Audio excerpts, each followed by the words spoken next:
Sure thing. I'm pleased to introduce Michelle Gilchrist from the Office of Governor DeWine. Michelle is the Northern Ohio Regional Liaison for Governor DeWine. She previously served as the managing attorney of Governor DeWine's Cleveland office when he served as Attorney General, and also served as the regional director of his Cleveland office when he served as a member of the U.S. Senate. Um, Michelle has served in a variety of government and community relations roles at Metro Health, Visiting Nurses Association of Ohio, and the Cleveland Clinic.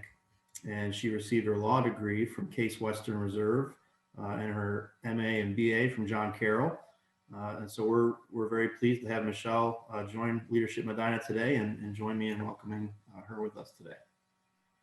Well, thank you, Steve, for that introduction. It sounds like, other than when I work for Mike DeWine, I really can't hold a job anywhere. So, no, I've been with the governor, as you've said, since 1998. A lot of us who have worked for him over the years continue to stay with him because of the policies and beliefs and the work ethic that he has. And I think it's a tribute to him as an individual and how he treats his employees and how he works with us and, relies on us for information and guidance and involves us in, much of the decision-making process. I was just leaving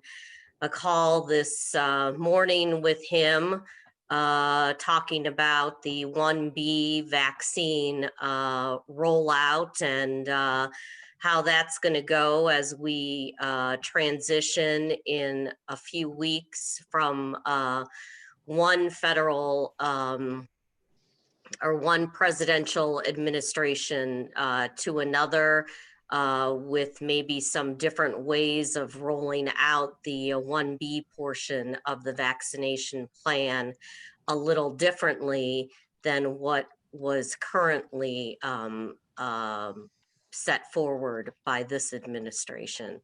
So let me jump right in talking about the governor and his role in the state of Ohio. Some of this is probably very basic to most of you, but just wanted to cover it.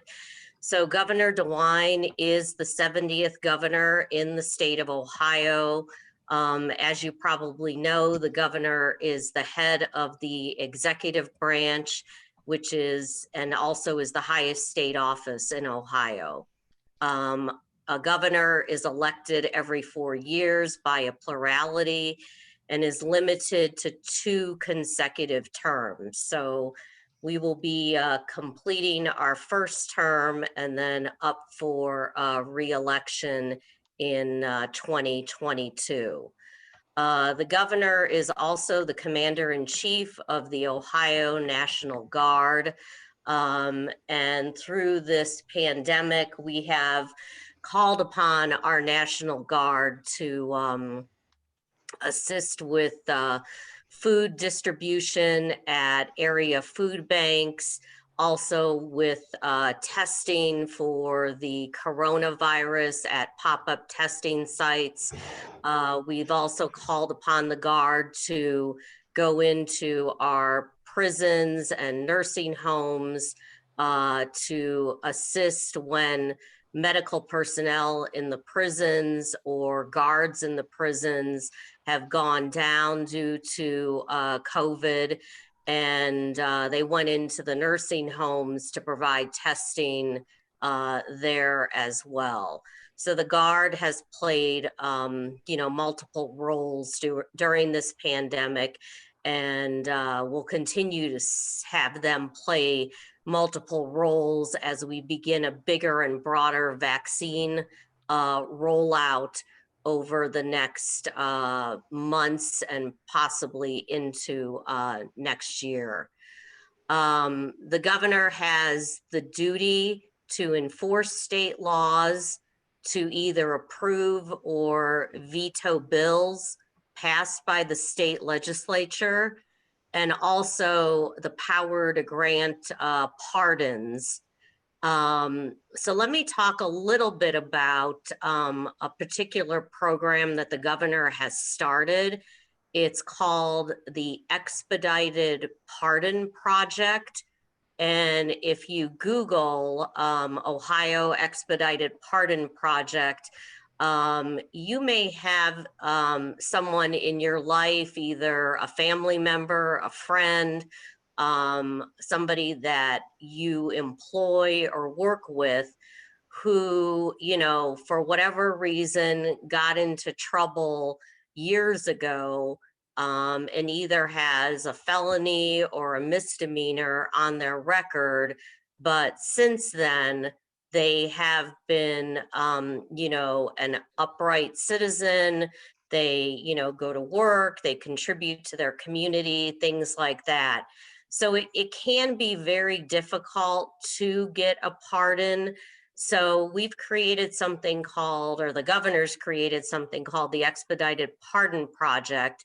And very briefly, the criteria for that program is you have to have been out of prison or jail for at least 10 years, not have been convicted of any number of disqualifying crimes, meaning that if you've been convicted of a violent crime or a sex-related crime, you would not qualify for this program. And then since your release, you have to have a clean record other than maybe some minor traffic tickets. So what the program is attempting to do is that, you know, if 15 years ago, I have some type of charge on my record that was on there due to maybe a financial situation that I was in, or I was just running with the wrong crowd at that time. And now that conviction is holding me back from getting the job that I want or getting the education that I want. This is a program that could potentially help that individual take that crime off of their record and allow them to continue to move forward in their life. So if you have anybody that may be interested in that program or sounds like they may qualify for that program, I would encourage you to have them look into that. And everything that they need to do is laid out on the website, and encourage them to apply to be a potential candidate for that Expedited Pardon Project. And then moving on, the governor is also responsible for making an annual address to the General Assembly with recommendations for legislation. And as I move forward in my presentation to you, I'll talk about some of the recommendations that the governor put forward that we are still trying to accomplish in spite of the pandemic, but some have had to have been modified a bit. The governor is also responsible for proposing the state budget, for appointing state agency directors, and for appointing members to boards and commissions, except for the state school board. So when we came into office a couple of years ago, one of the first things that the governor had to do within the first month is put together and put forward the transportation budget, which is separate from the operating budget and which is also separate from the capital budget, and get those to the state legislature to then have them work on it and either agree with some of the things that he put forward, make changes, or make recommendations of their own. Also, he had to appoint individuals to head up certain the cabinet offices, which there is at least 20 cabinet offices that he had to make position appointments to have individuals head up those agencies. And then also boards and commissions. So boards and commissions is a neat area to work in.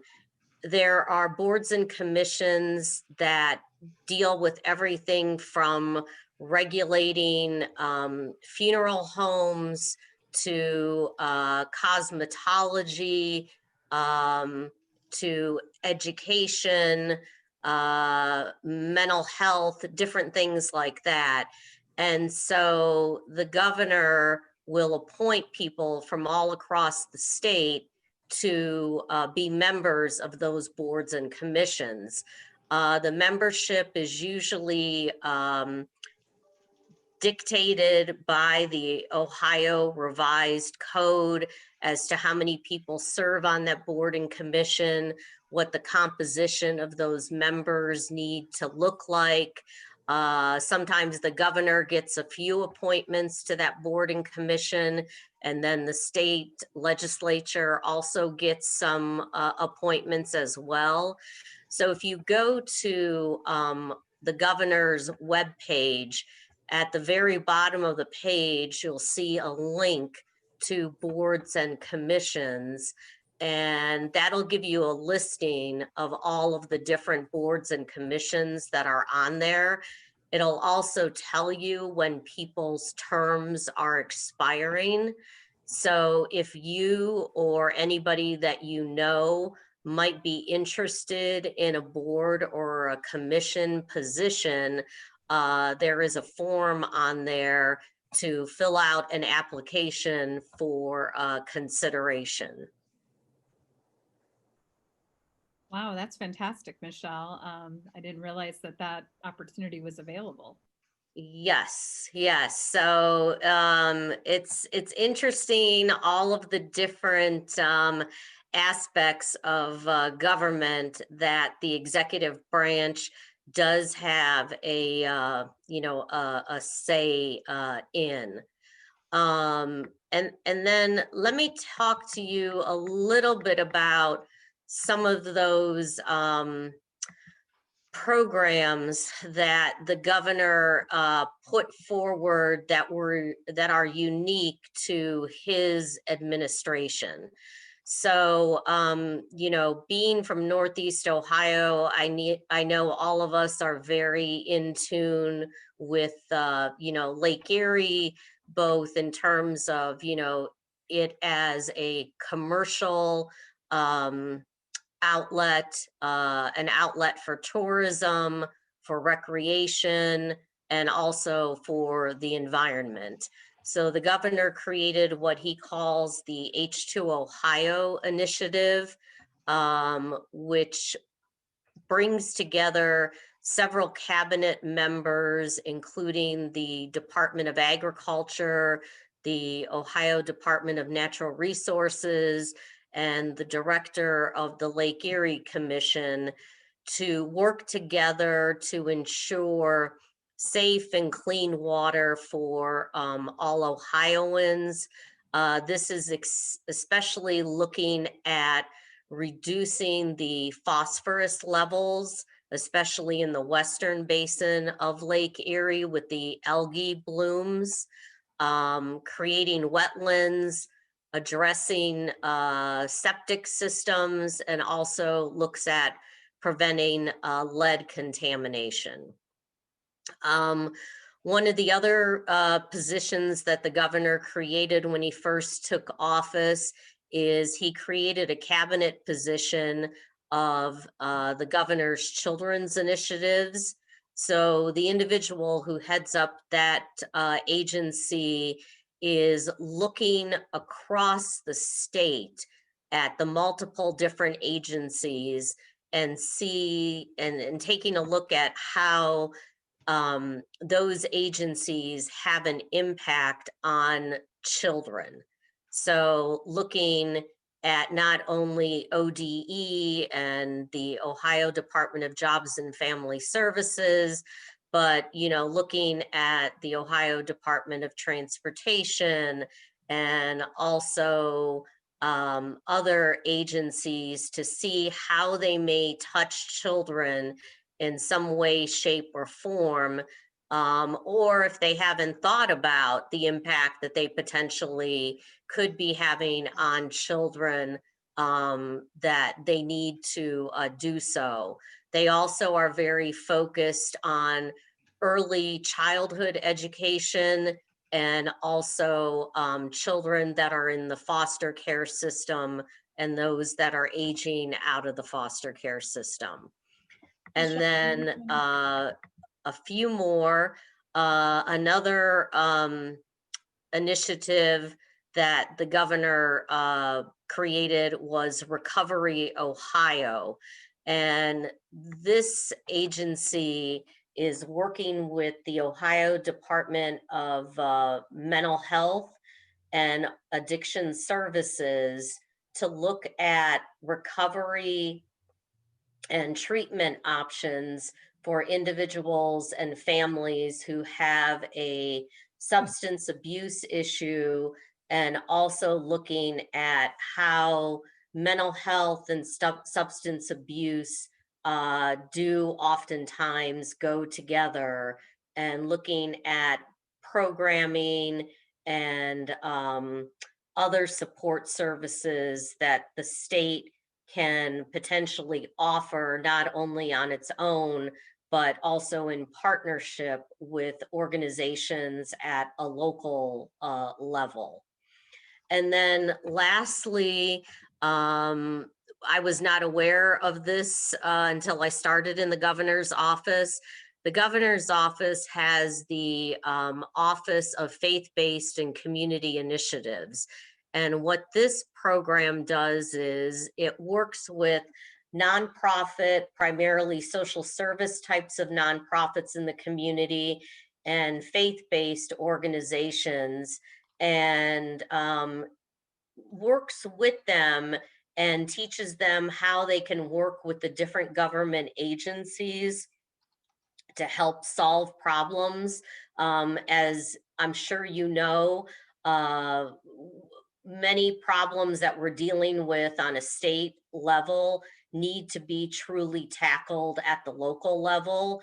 And so this program takes TANF funds that we get from the federal government and allows us to disperse those funds to both local nonprofit and faith-based organizations, so they can work at that grassroots level to provide services to address social service needs.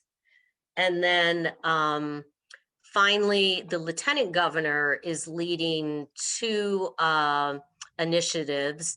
One is the Common Sense Initiative, where he and his team are reviewing regulations that are impacting businesses, and taking a look at those, and which regulations need to be rewritten, or which regulations potentially are obstacles to Ohio businesses and need to be potentially rescinded.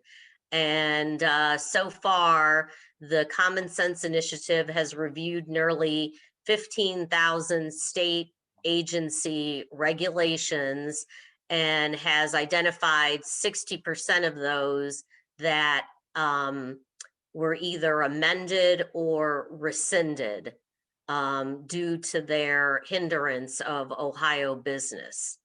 And then the last initiative that I want to talk about is Innovate Ohio, which is looking at every state service from the viewpoint of the customer. And so how can the state serve its customers better and at a lower cost? So this is looking at how do we streamline services across state government? How do we use technology to provide those services to individuals across the state of Ohio?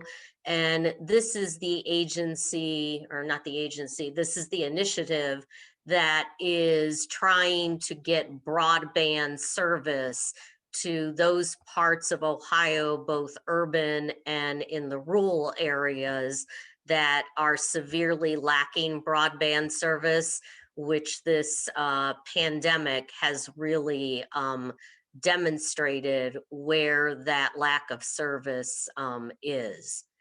And then finally, before I open it up to Q&A, the governor's office has individuals such as myself and the lieutenant governor's office as well that are district representatives that cover a geographical portion of the state that are the eyes and the ears for the governor and the lieutenant governor. So typically, if we weren't having a pandemic going on, I'd be out and about in your community, meeting with different businesses, different organizations, learning more about the needs of, what's going on in the county, taking back issues and ideas to the governor and his policy staff.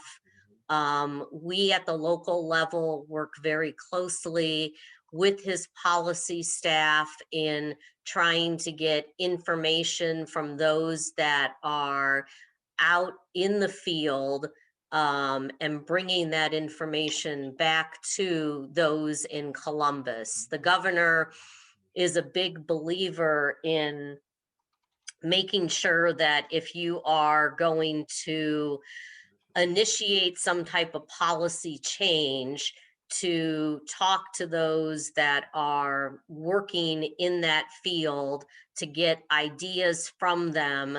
And then once that policy change is put into place, making sure that you're going back 3, 6, 9 months later to see how that policy change is actually working in real life. So that is my quick and dirty overview of the governor's office. So I would be, happy to open it up to any questions that you may have. Thank you, Michelle. We do have a couple questions in the chat, and I'll get started with the first one. Can you tell us how the Ohio Lottery is being dispersed and who reaps these benefits? So the Ohio Lottery is an agency of the federal government. You have to forgive me. I'm on day 11 of my COVID recovery, so I have a little bit of COVID brain. It's an agency of the state government. It's one of the few agencies that's actually headquartered in Cleveland, and I apologize. I don't know the specifics. I know a portion of the sales of the Ohio Lottery go to fund education initiatives in the state of Ohio. Great, thank you.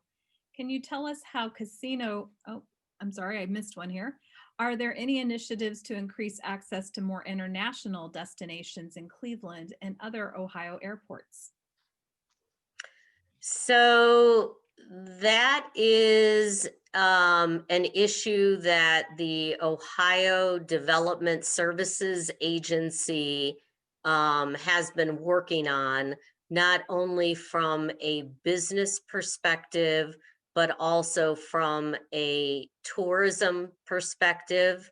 I know when I started my career at what was then the Greater Cleveland Growth Association, we partnered with the state to bring the nonstop air service from Cleveland to London.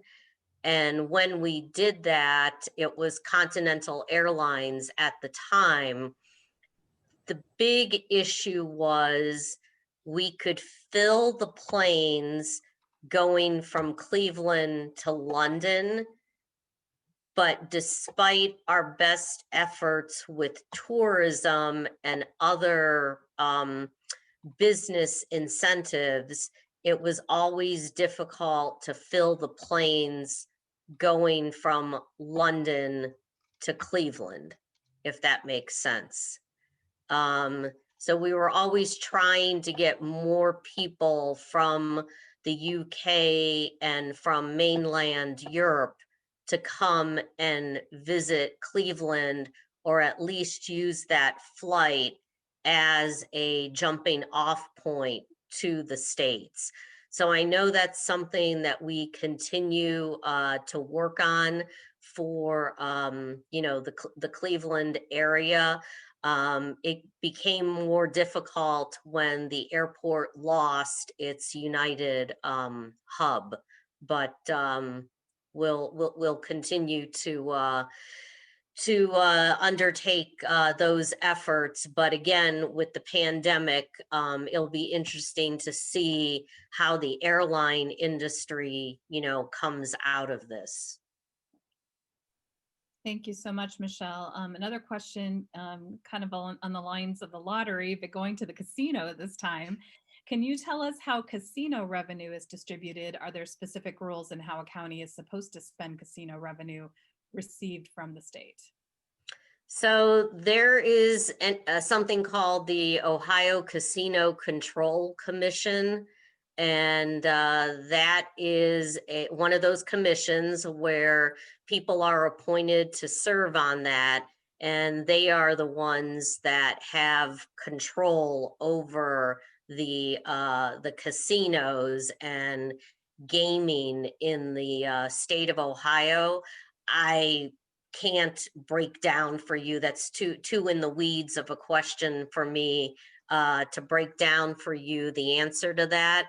But if you really wanted the answer to that, whoever that individual is, I could contact the Casino Control Commission and try to get that information to you.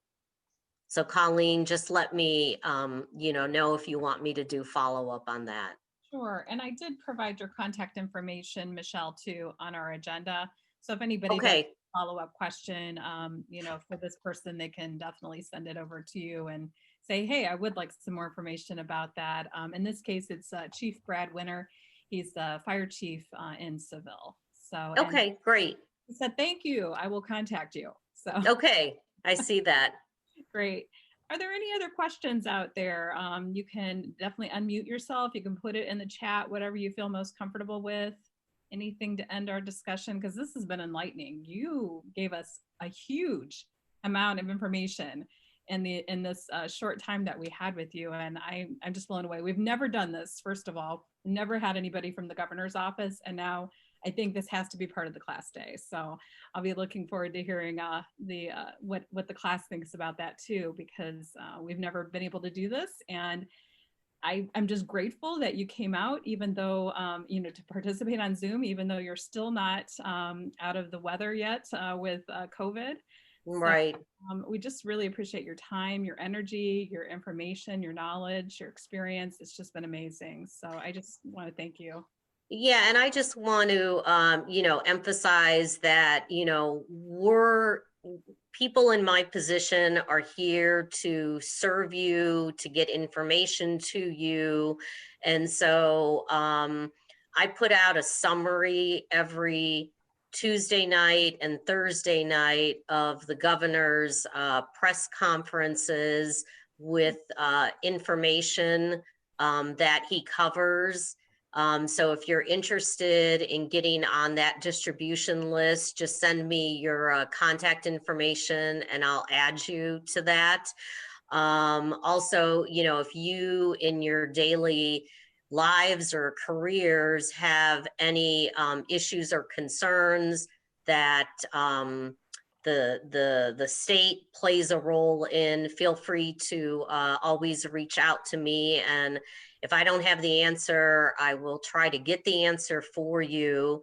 And then lastly, I just want to remind everybody as we move forward with the vaccines that, you know, we're trying to finish up the 1A category, and with some overlap of starting 1B next week.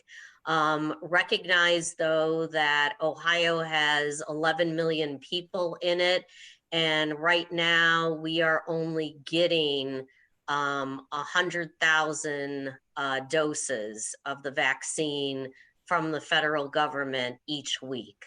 So it's going to take a minute before we get through all of the people, especially since you need 2 doses, you know, for each individual.